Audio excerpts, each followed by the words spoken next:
Hey everyone, so I know it's been quite a while since I posted a video and I finally wanted to post something up for you guys. I recently got a comment on my Burton Booter Bag video to do more snowboard-like videos or topic videos to do with snowboarding, and the reason why I haven't really tackled snowboard videos recently or so soon is because there are two major reasons why. First major reason is because I am still very, very new to the sport.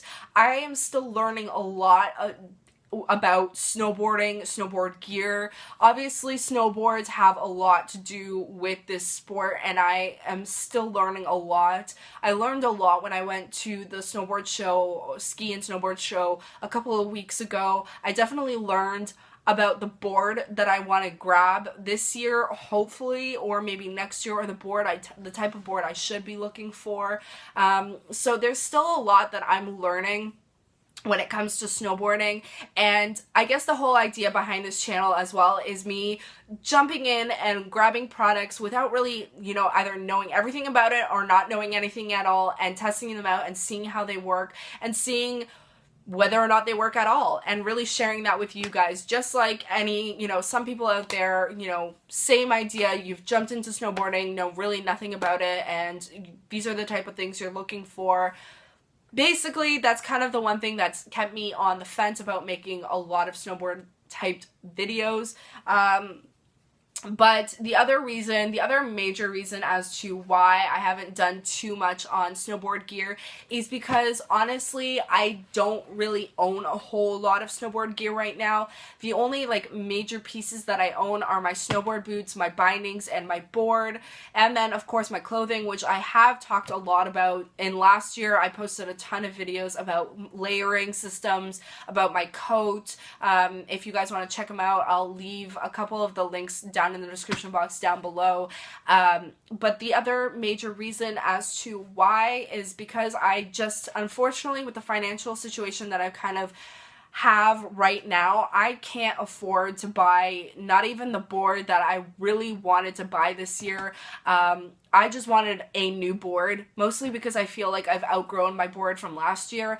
I bought a super dirt cheap, inexpensive, apparently crappy board last year because I wasn't sure if I was going to like the sport. I didn't know if I was going to stick with it at all. I have definitely fallen in love with the sport, to say the least, and I definitely am going to be doing it for as long as I can. The only reason is I just can't afford to buy a new board, unfortunately. There are a bunch of boards that I fall in love with, but I just can't afford to buy a $500, a $600, a $700 board right now. And some of the other gear, the other thing that was on my wish list that I just actually haven't come across is I've been looking for a balaclava, and I really want to get a skull design balaclava. I need something new, and I need something that's definitely going to keep my face warm, so something that's fleece lined. That's the other thing that's on my wish list. I have found a couple online, but I don't know about the quality, if they're really there. But basically, those are the two things that I want, and I wanted to go snowboarding. The other thing that I wanted was I wanted to go snowboarding for my birthday, which is next week, which I don't think it's not gonna happen. There's no way we are going to get 4 to 5 feet of snow in the next week. Fingers crossed, I hope we do. I don't think it's gonna happen, which is okay. It's okay. But as far as the snow aside, the only things that I really wanted to grab this year was the balaclava and a new snowboard. Maybe later on in the season I will be able to afford to. Right now, I just can't. I got in touch with Ride. I wanted to see, after seeing in the comment about making more snowboard type videos, I did reach out to Ride to see if we could do some sort of either a sponsorship or do, just start a conversation. I have still yet to hear from them, unfortunately. So basically, I am going to today tackle what I have, and start off with snowboard boots, mostly because this is one of the essentials. Obviously, when you're starting off either skiing or snowboarding, boots are something that you will have to buy. It is something you cannot avoid. The one piece of advice that I was given while purchasing all my gear last year and while I was looking into getting into snowboarding is buy a very good boot. Your boot is going to last you hopefully for a couple of seasons is going to travel with you from binding, hopefully to binding, and boot or board to board. This is something that is meant to last you quite a while and supposed to hold up as well. This is the Ride Snowboard Donna Boot. I have purchased it in bright white. I was kind of feeling crazy after purchasing it in bright white, mostly because I didn't think it would hold up the bright white. And after looking at my boots up and close, they actually have a couple of scuffs and like scratch marks. But honestly, I didn't think that they would stay this clean at all. I not even had an inkling that they would stay this clean, but surprisingly they stayed pretty darn clean. This is a traditional, as you can tell, lace-up boot. There's a couple of systems out there that you can try. I would definitely recommend just trying them on. Personally, I have tried on a couple of the systems. I tried on the BOA system, which is basically like the big knob that tightens up the boot. The one thing I didn't necessarily like about that boot is the fact that I felt like it definitely tightened up through the top part of the boot, but it didn't really tighten up through the bottom of the boot, where with the traditional lace-ups, I definitely really found that I have control over how tight overall the boot is obviously done up, which I generally like. The other thing that I had been told by some people that I've experienced a lot more experience than I have with snowboarding is that with the BOA system, they do tend to loosen up over the day, I guess, of snowboarding, which is something I find incredibly annoying. I don't want to have to stop and re-lace up my boots or do up my boots. Now, I think it's quite the opposite. I think a lot of people think that with the BOA system, once you do it up, it's done. But that is the one thing I have heard, that, with the BOA system, it does tend to loosen up throughout the day, so you do have to tighten it up. And if you're in an area where it gets cold enough and they, I guess, get wet enough, if you find that you get enough snow in through here, they actually, I have been told, they freeze, or it's harder to undo the boot. So that's one thing to keep in the back of your mind. With the traditional lace-up, I guess the one thing that runs through people's minds is that maybe with having them to do up, like with a basically with having to do the boot up yourself, that it's going to loosen up throughout the day. I snowboarded for about 3 to 4 months, and I was going 2 to 3 times a week. I can maybe recall 2 times where I had to stop at the bottom of the hill and have to relace up my boots. Super easy. It didn't really take that long of a time. They were really easy to do up. So if you're concerned about them loosening up, I think because, again, you have control of being able to tighten them up completely yourself, you don't really need to be stressed out about that. Burton also has another system, which is also like a bungee cord system, where you just pull on 2 pieces and it tightens up the boot.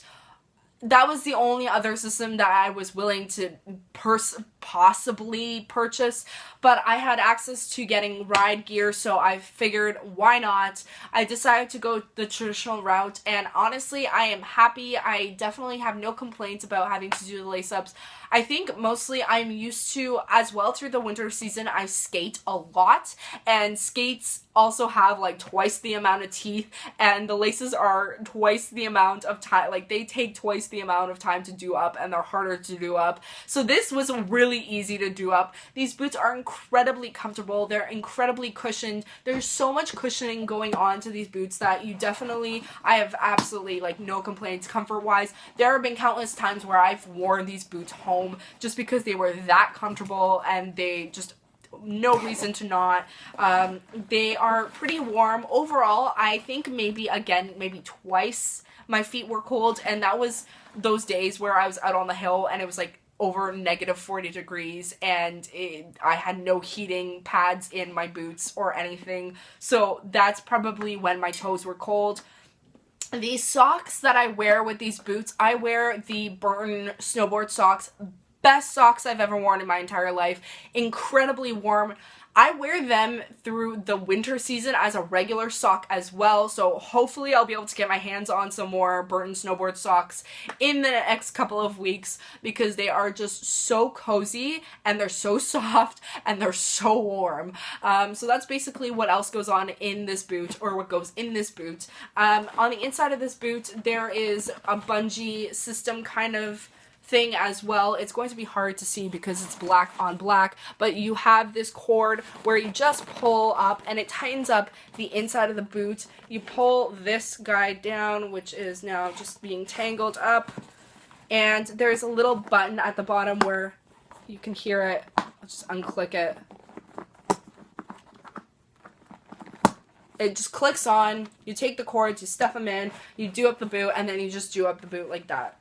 It's really easy. They're super comfortable. Again, I found that these were incredibly comfortable. They're also the most inexpensive boot you can purchase from Ride. They're about $160 if I'm not mistaken. As always, I will leave a link to the page for their website for these boots in the description box down below for you guys to check them out and check out all the pricing and the colors and see what else is available for this year.